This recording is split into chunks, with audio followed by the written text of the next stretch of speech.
அரங்கத்தில் இருக்கும் அனைவருக்கும் இறைவன் புறத்திலிருந்து சாந்தியும் சமானம் உண்டாகட்டும். ரொம்ப நேரம் எடுத்துக்கல, சீக்கிரம் முடிச்சிடறேன்.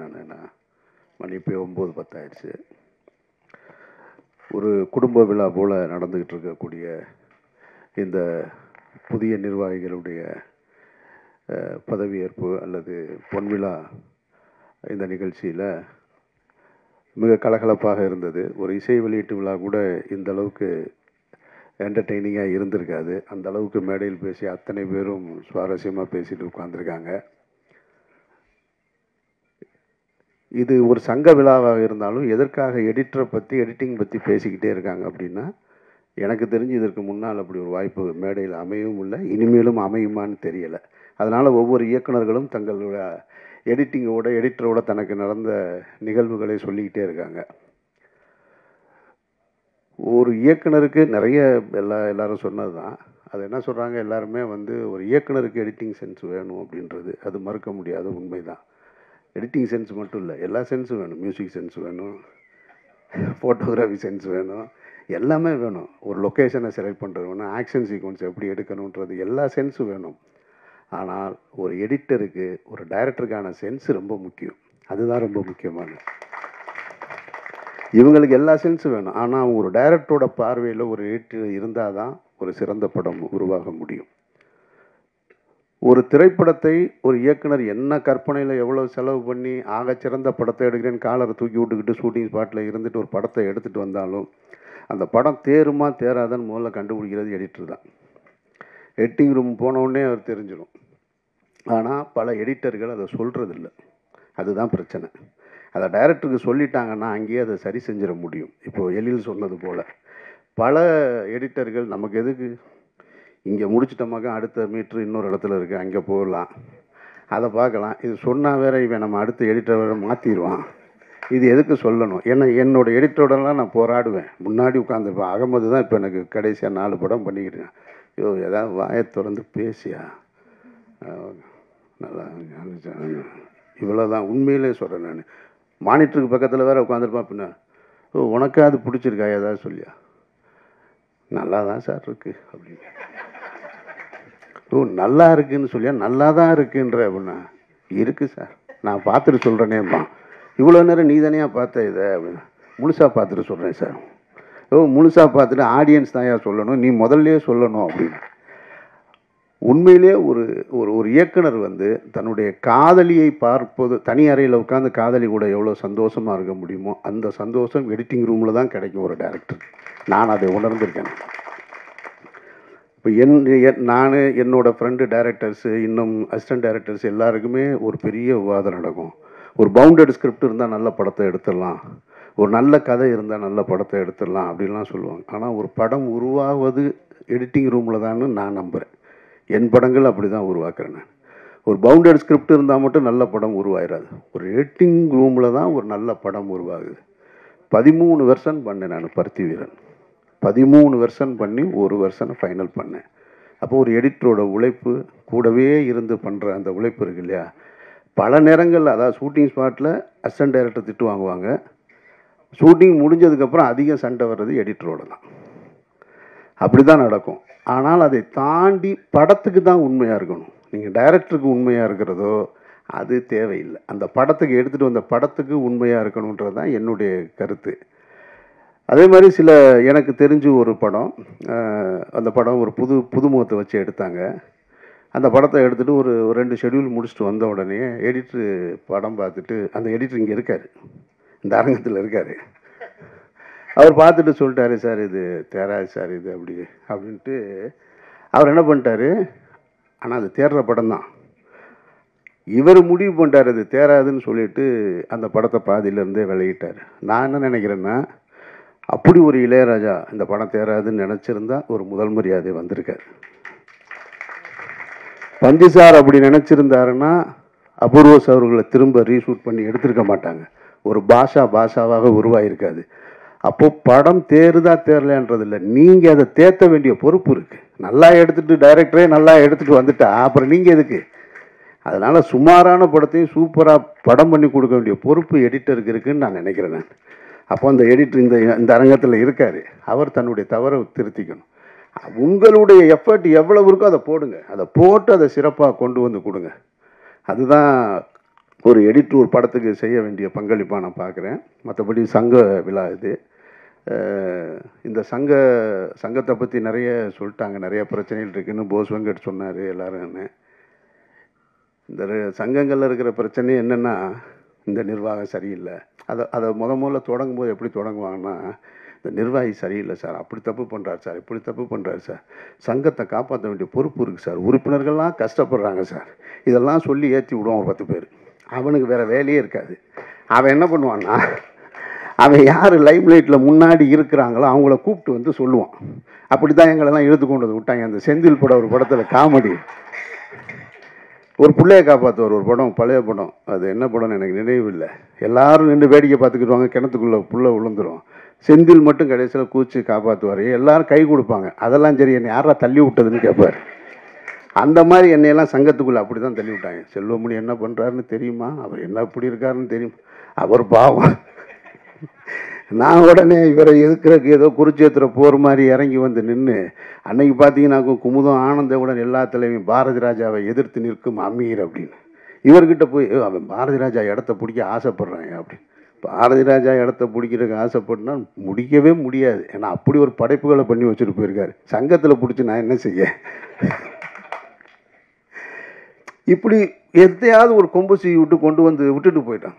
அப்புறம் பார்த்தா தான் தெரியுது, இது என்னடா தேவையில்லாத வேலையை நம்மளை கொண்டு வந்து தள்ளி விட்டாங்க. ஒழுங்காக படம் பண்ணிக்கிட்டு இருந்தோன்னு இங்கே வந்து உட்காந்தா போஸ் வெங்கட் சொன்னார்ல, அவர் வீட்டில் வந்து என்ன பிரச்சனை நடந்திருக்குன்னு கூட தெரியல. ஆனால் அது குறித்து 4 மாதமாக எங்கே போனேன்னு கேள்வி கேட்டாங்கன்னு. எனக்கெல்லாம் ஒருத்தன் வந்து என் மேலே உள்ள கோபத்தில் இயக்குனர் சங்கத்தில் இருக்கும் பொழுது இப்போ சமீபத்தில் நடந்த பிரச்சனை மாதிரி தான் அப்போவே தாலிபான் தீவிரவாதிகளுக்கும் எனக்கும் தொடர்பு இருக்குன்னு ஒரு போஸ்ட் ஓட்டிட்டு போயிட்டாங்க. இவன் இந்த செயற்குழு உறுப்பினருக்கு இவன் தேர்ந்தெடுக்கலைன்றதுக்காக என்னையை கொண்டு போய் தாலிபான் தீவிரவாதத்தை கொண்டு போய் சேர்த்துட்டான்.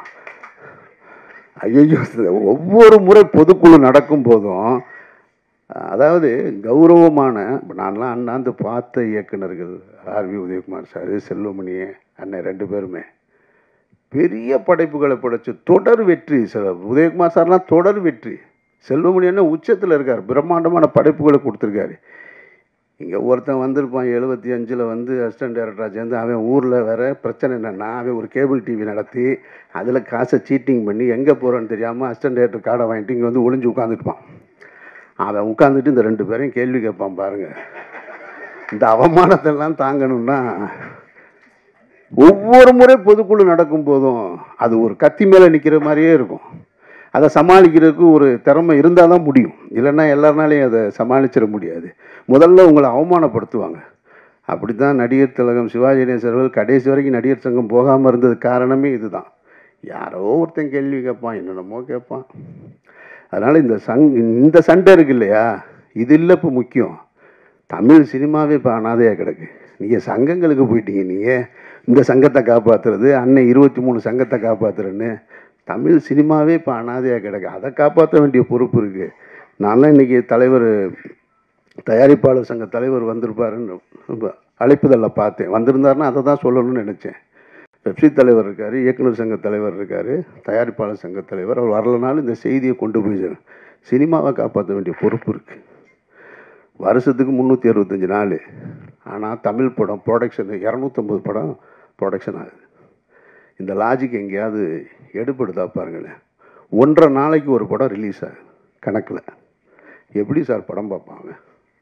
அவள் வீட்டில் ஏற்கனவே டிவியில் படம் போட்டுக்கிட்டு இருந்தாங்க. அதை தாண்டி இப்போ ஆண்ட்ராய்டு ஃபோன் இருக்குது. ஆண்ட்ராய்டு ஃபோனுக்குள்ளே ஒரு 25 ஓடிடி பிளாட்ஃபார்ம் இருக்குது.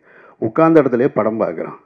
இதை தாண்டி ஒரு தேட்டருக்கு வந்து அவன் படம் பார்க்க வேண்டிய அவசியம் என்ன இருக்குது? அதனால தான் வரமாட்டான்னு தெரிஞ்சு தான் எல்லாருமே பேன் இண்டியா மூவியாக எடுத்துக்கிட்டே இருக்காங்க.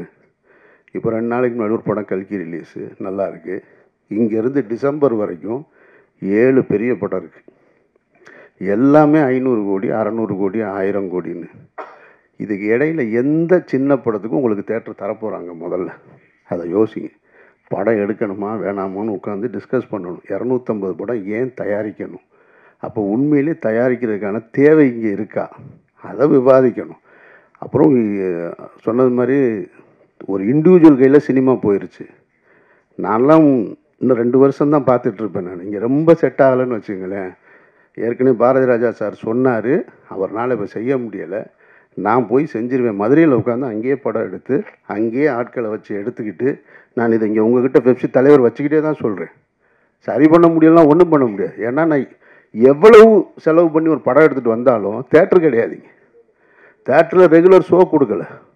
ஒரு காலகட்டத்தில் 7-8 தேட்டருக்கு நம்ம படம் ரிலீஸ் ஆகுதுன்னா, மதுரைனா இந்த தேட்டரு சினிப்பிரியா, சிந்தாமணி இப்படின்னு ரிலீஸ் ஆகும். சனி ஞாயிறுனா மற்ற நாட்களில் 3 ஷோ, சனி ஞாயிறு 4 ஷோன்றது சின்ன பிள்ளை கூட தெரியும்.